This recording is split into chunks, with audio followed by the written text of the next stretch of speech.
Okay, so we will be starting connected bodies today.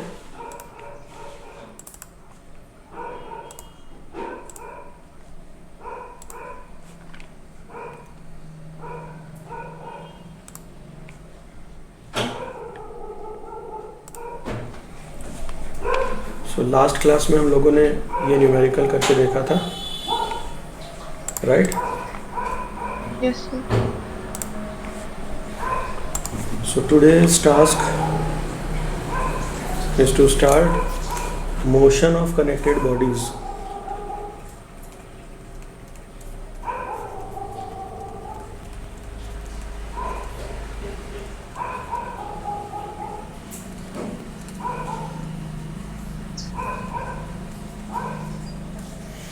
Now when we speak of motion of connected bodies, तो बहुत ही simple concept है, पर होता ही है कि अपन न्यूमेरिकल देख के डर जाता है, तो इसको मैं एक्सप्लेन ही न्यूमेरिकल के साथ करूँगा. ठीक है, बहुत इजी टास्क है, करना कुछ नहीं है. You have a pulley here. अब यहाँ पर कुछ एजम्पशंस हैं. पहला एजम्पशन ये होगा कि जो पुली हमारे पास है वो मासलेस एंड फ्रिक्शनलेस पुली है. फिर से बोल रहा हूँ, massless, frictionless. Why these two consideration? अगर इसको हमने विथ मास ले लिया तो इसको घूमते समय जब ये घूमेगा पुली, मान लो मैं दो कनेक्टेड बॉडीज़ यहाँ पर लगा दूँ, ठीक है, एक थोड़ा भारी मास है, एक छोटा मास है, ठीक है, तो हम जानते हैं कि ये भारी मास की तरफ मूव करेगा. Yes, I will write capital Yes, mg and let us say this is small mg. Capital M को और क्लियर कर देता हूँ. ठीक है, तो मूवमेंट कहाँ होगा? कैपिटल एम जी की तरफ. तो ये गोल घूमेगी पुली जब गोल घूमेगी तो by inertia of rotation, I repeat, by inertia of rotation होना क्या चाहिए कि पुली खुद भी अपने आप मूव करने लगेगी. आप समझ रहे हैं बात को? तो ये जो मूवमेंट है, इस मूवमेंट में, and actually we are not interested in the movement of pulley by itself, क्योंकि इनर्शिया से वो खुद भी टर्न होने लगी. एक बार शुरू किया तो अगर मास को हम पकड़ भी लें या रोक भी लें तो पुली घूमती रहेगी. ये एक बात हुई. दूसरा, फ्रिक्शनलेस.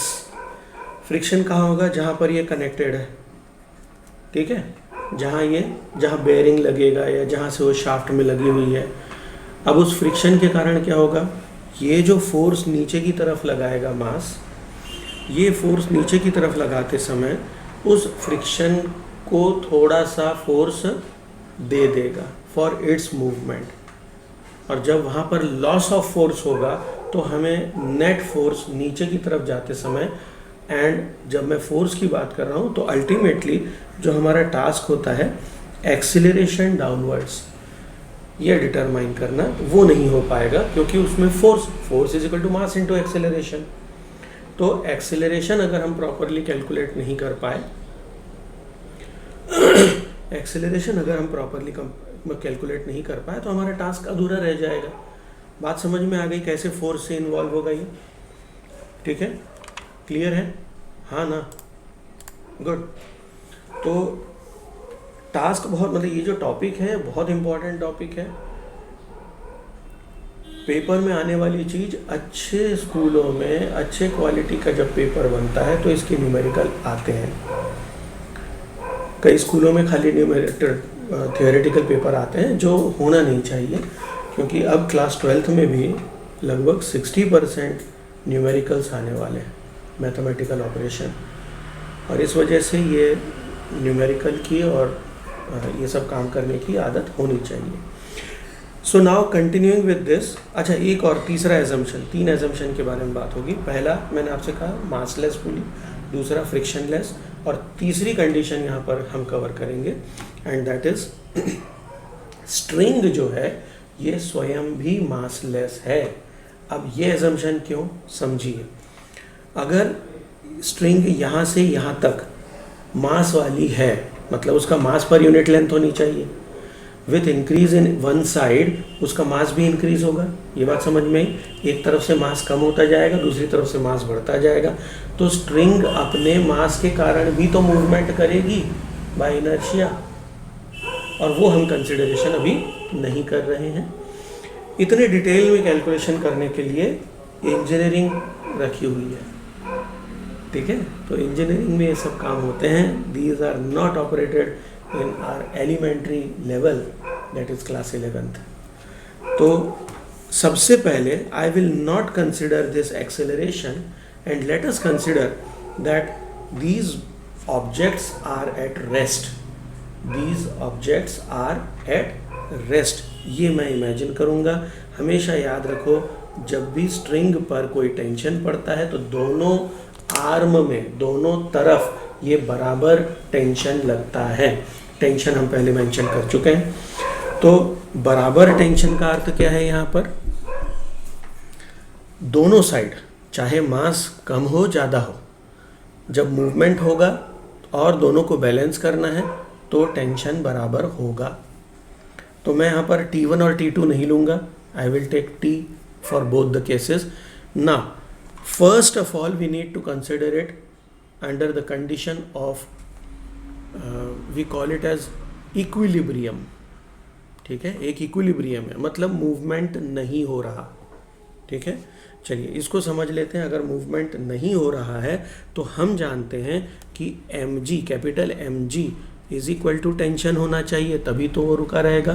तो यहाँ पर मैं लिख सकता हूँ अपने कन्वीनियंस के लिए और एज अ बिगनर अभी के लिए, आने वाले जो न्यूमेरिकल्स हैं उनमें ये वाली लाइन हम नहीं लिखेंगे क्योंकि ये समझने के लिए कर रहे हैं। तो एट इक्विलिब्रियम, तो at equilibrium mg is equal to T, बनी बात। लेकिन हम जानते हैं कि इक्विलिब्रियम नहीं है, यहाँ मोशन हो रहा है। और कौन भारी पड़ रहा है? mg भारी पड़ रहा है या टेंशन भारी पड़ रहा है? मूवमेंट किस डायरेक्शन में होगा? कैपिटल mg की तरफ। तो कैपिटल mg की तरफ जब ये मूवमेंट हो रहा है तो बनी सी बात है, we will have mg minus T is equal to net force. और नेट फोर्स कौन लगा रहा है? Capital M into a. ये A कहाँ है? A will be in downward direction और ये नेट फोर्स होगा। अभी समझ में आया ये पार्ट? यही इंपॉर्टेंट बात है। अगर ये समझ में ना आए, बैलेंस बनाना ना आए, तो आप इक्वेशन नहीं बना पाएंगे, तो न्यूमेरिकल नहीं होगा, ठीक है। न्यूमेरिकल सॉल्व करने का ये सबसे इम्पॉर्टेंट पार्ट है। ये समझ में आ गया? क्लियर? चलिए आगे बढ़ते हैं। So we have this equation, let us take this as our first equation. इसी तरह से अगर मैं सेकंड पार्ट में चला जाऊं तो छोटा mg, अच्छा मैं अब डायरेक्ट लिख दूं, कैपिटल T माइनस छोटा mg इज इक्वल टू छोटा ma। एग्रीड है? यही काम हमें करना है, हमें डायरेक्ट इक्वेशन बनाते बननी चाहिए, ठीक है। कौन बड़ा कौन छोटा ये समझ में आना चाहिए, ठीक है। अब हमारा टास्क ये है कि we will try to find out tension and acceleration. हमारा टास्क क्या है? दो पार्ट है। पहला, हम एक्सेलरेशन डिटरमाइन करें और टेंशन डिटरमाइन करें। ये दो ही चीज़ हमें पूछी जाती है एग्ज़ाम में, मतलब क्वेश्चन में। अगर मुझे टेंशन डिटरमाइन करना है तो इक्वेट करने के लिए, हाँ सेकंड इक्वेशन के MA मध्ये A तो वरच्या साईडला लागेल, हाँ, मग आपण सेम A का घेतलं? Vector quantity. Good question. इसका क्वेश्चन है कि A ऊपर की तरफ है, A ऊपर की तरफ है, तो इक्वेशन बनाते समय हमने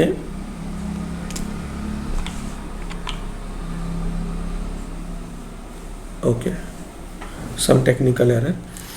तो इक्वेशन बनाते समय हमने इस टाइप की इक्वेशन क्यों बनाई कि T minus mg is equal to ma।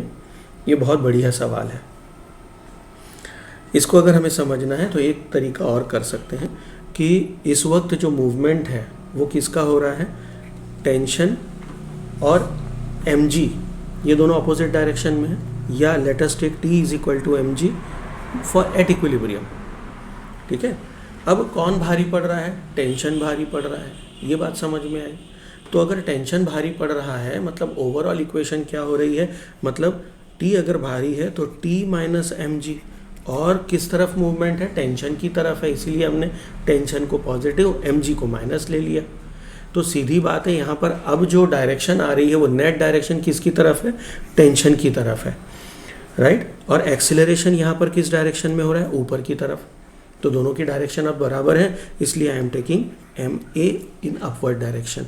तो डायरेक्शन वाइज मतलब अगर आपको ये डाउट आ रहा हो कि यहाँ हमने माइनस क्यों नहीं लिया, तो माइनस इसलिए नहीं लिया क्योंकि यहाँ पर टेंशन चूंकि बड़ा है तो movement is also in towards the direction of बड़ा, तो दोनों को पॉजिटिव ले लिया। भाई अगर मैंने T माइनस एम जी लिखा है उसको माइनस नहीं किया, ठीक है, तो एम ए को भी माइनस नहीं करूँगा, दोनों को सेम डायरेक्शन।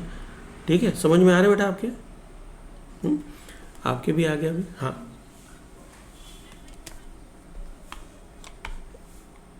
क्या बोले? पहली वाली इक्वेशन में एम ए को माइनस क्यों नहीं लिया? हाँ, बहुत अच्छा सवाल, वेरी गुड। देखो पहली वाली इक्वेशन में भी मैं सेम एक्सप्लेनेशन आपको दूंगा। मूवमेंट किसकी डायरेक्शन में है? एम जी की डायरेक्शन में है, ठीक है, इसीलिए मैंने एम जी माइनस टी लिखा। तो अब मेरा नेट डायरेक्शन किस तरफ है? एम जी की तरफ है। और मूवमेंट कहाँ हो रहा है? जो एक्सेलरेशन हो रहा है वो किस तरफ हो रहा है? ये ए भी एम जी के ही डायरेक्शन में हो रहा है। तो दोनों की डायरेक्शन जब सेम है तो व्हाट आई एम डूइंग, दोनों को नीचे की तरफ लिया, तो दोनों की डायरेक्शन सेम है। जब डायरेक्शन सेम है तो दोनों को प्लस ले लिया, क्या दिक्कत है? नहीं समझ में आया? फिर से बोलूं? समझ में आ गया। आ गया? तो ये ऐसा आपको समझना है, ठीक है। चलिए, गुड। नहीं, ये बेसिक लेवल में ऐसे सवाल पूछ लेना ज़्यादा अच्छा है। मतलब ये कि देखिए आपके दिमाग में ये नहीं होना चाहिए कि अगर यहाँ पर अगर मैंने कोऑर्डिनेट एक्सिस बनाई है and we are taking this positive and this negative y, है ना, तो डायरेक्शन कैसी होगी। फिजिक्स में डायरेक्शन ऑलवेज चेंजेस। आपको नेट डायरेक्शन और इक्वेशन पॉजिटिव नेगेटिव ये डायरेक्शन होती है, बस इतना दिमाग में रखिए। पॉजिटिव एंड नेगेटिव डायरेक्शन, ऊपर नीचे इज नॉट डायरेक्शन, ठीक है। ऐसा नहीं कि हमेशा ऊपर जाएगा तो नेगेटिव पॉजिटिव है, नीचे जाएगा तो नेगेटिव है, ऐसा नहीं है, ठीक है। नेट डायरेक्शन अगर आपने एक तरफ लिया है तो मतलब सबकी डायरेक्शन एक ही तरफ है। किस तरफ है? एम जी की तरफ है। यहाँ पर नेट सेकेंड इक्वेशन में टेंशन की तरफ है, बस कहानी खत्म है। तो और दोनों डायरेक्शनों को हमने पॉजिटिव ले लिया है। क्यों लिया? क्योंकि भैया डायरेक्शन तो वही है ना, सेम डायरेक्शन, ठीक है।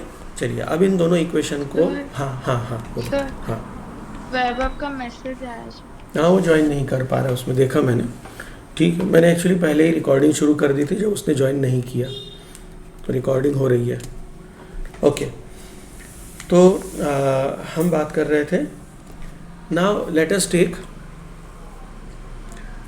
Let us find out acceleration कितना हो रहा है, नेट एक्सेलरेशन, और बाद में फिर हम इसे याद भी कर लेंगे सो दैट अगर इस टाइप की कोई न्यूमेरिकल आ जाए तो उसे हम डायरेक्टली इम्प्लीमेंट कर सकें। अगर ना भी कर सको तो डिटरमाइन करते बनना चाहिए, ठीक है। चलिए एक्सेलरेशन कैसे निकालें, तो मैं दोनों इक्वेशन में जो टेंशन है उसको इक्वेट कर देता हूँ या उसको आइसोलेट करता हूँ। पहली इक्वेशन में आप देखेंगे m g minus m a is equal to tension, मैंने ट्रांसपोज कर दिया। इसी तरह से सेकेंड इक्वेशन से हमें मिलेगा tension is equal to M A छोटा एम ए माइनस एम जी, ठीक है। दोनों इक्वेशन टेंशन की है तो हम दोनों को इक्वेट कर सकते हैं।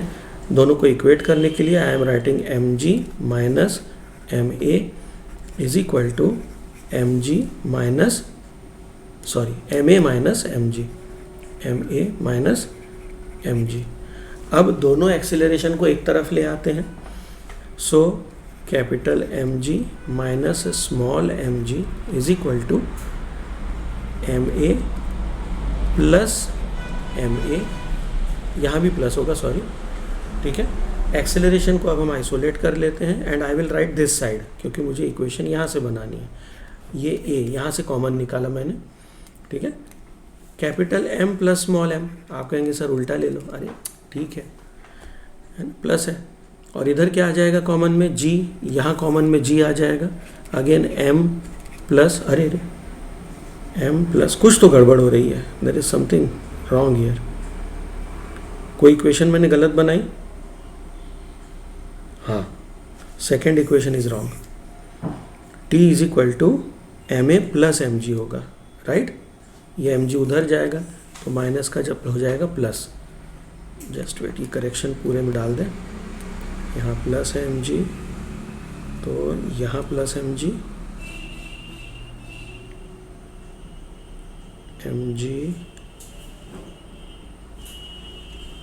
ट्रांसपोज किया, okay, I will redo it.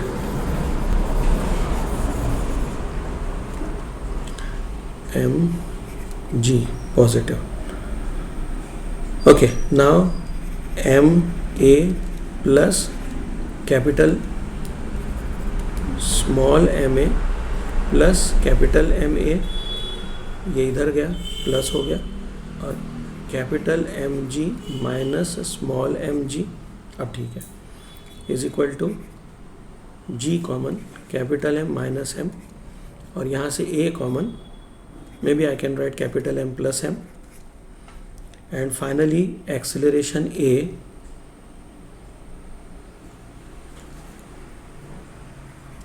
Is equal to g capital M minus small m upon capital M plus small m, और ये हो गया हमारा acceleration.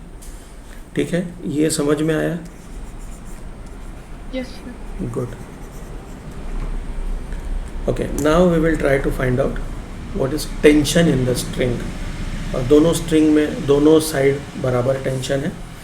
So now let us divide equation 1 and 2. ठीक है, यहाँ तक नोट कर लिया है?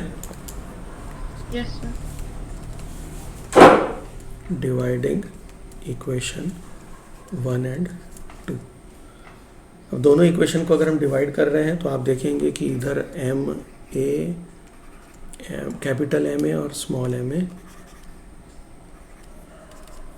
ठीक है, यहाँ पर कैपिटल एम जी भारी पड़ा था, माइनस टी, यहाँ पर टी माइनस एम जी. ठीक है, ये दो इक्वेशन. अब मैं इनको अगर डिवाइड करता हूँ तो I will write equal to here, A से ए कैंसिल हो जाएगा और आपके पास अब ए गायब. अब आपके पास टेंशन अवेलेबल है. चलिए, इम्प्लाइज दैट क्रॉस मल्टीप्लाई कर दो डायरेक्ट, ये एम ऊपर और ये पूरा पार्ट इधर.